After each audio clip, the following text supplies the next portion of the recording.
નમસ્કાર મિત્રો, આ વિડીયોની અંદર આપણે જોઈશું સોલેનોઇડ એટલે શું અને સોલેનોઇડના કારણે ઉદ્ભવતા ચુંબકીય ક્ષેત્રની લાક્ષણિકતાઓ. તો ચલો જોઈએ તેનો જવાબ. એટલે કે સોલેનોઇડ એટલે શું અને સોલેનોઇડના કારણે ઉદ્ભવતા ચુંબકીય ક્ષેત્રની લાક્ષણિકતાઓ. તો સૌપ્રથમ તો મિત્રો આપણે અહીં ડાયાગ્રામમાં બતાવેલ છે તે પ્રમાણેની આકૃતિ દોરવાની છે, જેમાં સોલેનોઇડ દ્વારા ઉદ્ભવતી ચુંબકીય ક્ષેત્ર રેખાઓની ભાત દર્શાવી છે. તો ચલો જોઈએ સોલેનોઇડ એટલે શું. પાસ પાસે વીટેલા અલગ કરેલા તાંબાના તારના નળાકાર ગૂંચળાને સોલેનોઇડ કહે છે.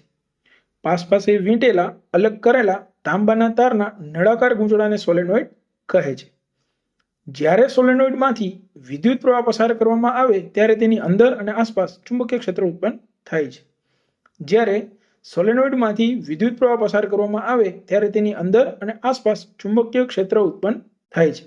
મિત્રો, સોલેનોઇડ એ કાયમી ચુંબક નથી, તે હંગામી ચુંબક છે. એટલે કે જ્યાં સુધી તેને વિદ્યુત પ્રવાહ આપવામાં આવશે ત્યાં સુધી તે ચુંબક તરીકે વર્તશે. જ્યારે વિદ્યુત પ્રવાહ આપવામાં નહીં આવે ત્યારે તે ચુંબક તરીકે વર્તશે નહીં. તો ચલો ફરીથી એક વખત જોઈએ સોલેનોઇડ એટલે શું. પાસ પાસે વીંટેલા અલગ કરેલા તાંબાના તારના નળાકાર ગૂંચળાને સોલેનોઇડ કહે છે. જ્યારે સોલેનોઇડમાંથી વિદ્યુત પ્રવાહ પસાર કરવામાં આવે ત્યારે તેની અંદર અને આસપાસ ચુંબકીય ક્ષેત્ર ઉત્પન્ન થાય છે. તો ચલો ત્યારબાદ જોઈએ સોલેનોઇડ દ્વારા ઉદ્ભવતા ચુંબકીય ક્ષેત્રની લાક્ષણિકતાઓ. સોલેનોઇડ દ્વારા ઉદ્ભવતું ચુંબકીય ક્ષેત્ર એ ગજિયા ચુંબકના ચુંબકીય ક્ષેત્ર જેવું જ હોય છે. મિત્રો, આપણે આગળ ચુંબકીય ક્ષેત્ર રેખાઓની લાક્ષણિકતાઓ જોઈ ગયા હતા, જે ગજિયા ચુંબકના ચુંબકીય ક્ષેત્રની લાક્ષણિકતાઓ હતી. એટલે કે સોલેનોઇડ દ્વારા ઉદ્ભવતું ચુંબકીય ક્ષેત્ર છે તે ગજિયા ચુંબકના ચુંબકીય ક્ષેત્ર જેવું જ હોય છે. સોલેનોઇડનો એક છેડો ચુંબકીય ઉત્તર ધ્રુવ N અને બીજો છેડો ચુંબકીય દક્ષિણ ધ્રુવ S તરીકે વર્તે છે. સોલેનોઇડનો એક છેડો ચુંબકીય ઉત્તર ધ્રુવ અને બીજો છેડો ચુંબકીય દક્ષિણ ધ્રુવ તરીકે વર્તે છે. સોલેનોઇડના અંદરના વિસ્તારમાં ચુંબકીય ક્ષેત્ર રેખાઓ પરસ્પર સમાંતર હોય છે. એટલે કે સોલેનોઇડના અંદરના વિસ્તારમાં ચુંબકીય ક્ષેત્ર સમાન હોય છે. મિત્રો, આપ ડાયાગ્રામમાં જોઈ શકો છો કે સોલેનોઇડના અંદરના વિસ્તારમાં જે ચુંબકીય ક્ષેત્ર રેખાઓ છે તે પરસ્પર એકબીજાને સમાંતર છે. તો ફરીથી આ પોઈન્ટ જોઈએ કે સોલેનોઇડના અંદરના વિસ્તારમાં ચુંબકીય ક્ષેત્ર રેખાઓ પરસ્પર સમાંતર હોય છે. એટલે કે સોલેનોઇડના અંદરના વિસ્તારમાં ચુંબકીય ક્ષેત્ર સમાન હોય છે.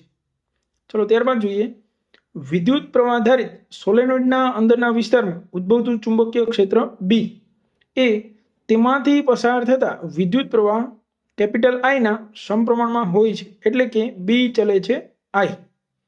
ફરીથી એક વખત, વિદ્યુત પ્રવાહ આધારિત સોલેનોઇડના અંદરના વિસ્તારમાં ઉદ્ભવતું ચુંબકીય ક્ષેત્ર B એ તેમાંથી પસાર થતા વિદ્યુત પ્રવાહ I ના સમપ્રમાણમાં હોય છે. એટલે કે B ચલે છે I.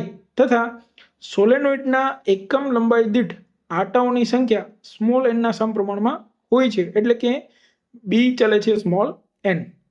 સોલેનોઇડના એકમ લંબાઈ દીઠ આટાઓની સંખ્યા સ્મોલ n ના સમપ્રમાણમાં હોય છે. એટલે કે B ચલે છે n.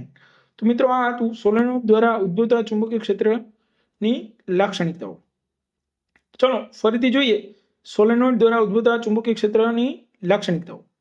સોલેનોઇડ દ્વારા ઉદ્ભવતું ચુંબકીય ક્ષેત્ર ગજિયા ચુંબકના ચુંબકીય ક્ષેત્ર જેવું જ હોય છે.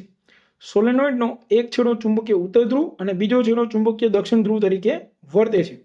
સોલેનોઇડના અંદરના વિસ્તારમાં ચુંબકીય ક્ષેત્ર રેખાઓ પરસ્પર સમાંતર હોય છે. એટલે કે સોલેનોઇડના અંદરના વિસ્તારમાં ચુંબકીય ક્ષેત્ર સમાન હોય છે. વિદ્યુત પ્રવાહ આધારિત સોલેનોઇડના અંદરના વિસ્તારમાં ઉદ્ભવતું ચુંબકીય ક્ષેત્ર B એ તેમાંથી પસાર થતા વિદ્યુત પ્રવાહ I ના સમપ્રમાણમાં હોય છે. એટલે કે B ચલે છે I. તથા સોલેનોઇડના એકમ લંબાઈ દીઠ આટાઓની સંખ્યા સ્મોલ n ના સમપ્રમાણમાં હોય છે. એટલે કે B ચલે છે n.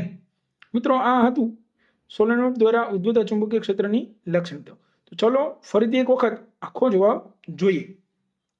સોલેનોઇડ એટલે શું, સોલેનોઇડના કારણે ઉદ્ભવતા ચુંબકીય ક્ષેત્રની લાક્ષણિકતાઓ જણાવો. તો સૌપ્રથમ, પાસ પાસે વીંટેલા અલગ કરેલા તાંબાના તારના નળાકાર ગૂંચળાને સોલેનોઇડ કહે છે. પાસ પાસે વીંટેલા અલગ કરેલા તાંબાના તારના નળાકાર ગૂંચળાને સોલેનોઇડ કહે છે. જ્યારે સોલેનોઇડમાંથી વિદ્યુત પ્રવાહ પસાર કરવામાં આવે ત્યારે તેની અંદર અને આસપાસ ચુંબકીય ક્ષેત્ર ઉત્પન્ન થાય છે. ચલો ત્યારબાદ જોઈએ સોલેનોઇડ દ્વારા ઉદ્ભવતું ચુંબકીય ક્ષેત્રની લાક્ષણિકતાઓ. સોલેનોઇડ દ્વારા ઉદ્ભવતું ચુંબકીય ક્ષેત્ર ગજિયા ચુંબકના ચુંબકીય ક્ષેત્ર જેવું જ હોય છે. સોલેનોઇડનો એક છેડો ચુંબકીય ઉત્તર ધ્રુવ અને બીજો છેડો ચુંબકીય દક્ષિણ ધ્રુવ તરીકે વર્તે છે.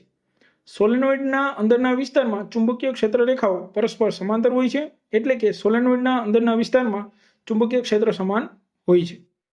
વિદ્યુત પ્રવાહ આધારિત સોલેનોઇડના અંદરના વિસ્તારમાં ઉદ્ભવતું ચુંબકીય ક્ષેત્ર બી એ તેમાંથી પસાર થતા વિદ્યુત પ્રવાહ આઈના સમપ્રમાણમાં હોય છે, એટલે કે બી ચલે છે આઈ, તથા સોલેનોઇડના એકમ લંબાઈ દીઠ આટાઓની સંખ્યા સ્મોલ એનના સમપ્રમાણમાં હોય છે, એટલે કે બી ચલે છે સ્મોલ એન. તો મિત્રો આ હતું સોલેનોઇડ એટલે શું અને તેના દ્વારા ઉદ્ભવતા ચુંબકીય ક્ષેત્રની લાક્ષણિકતાઓ.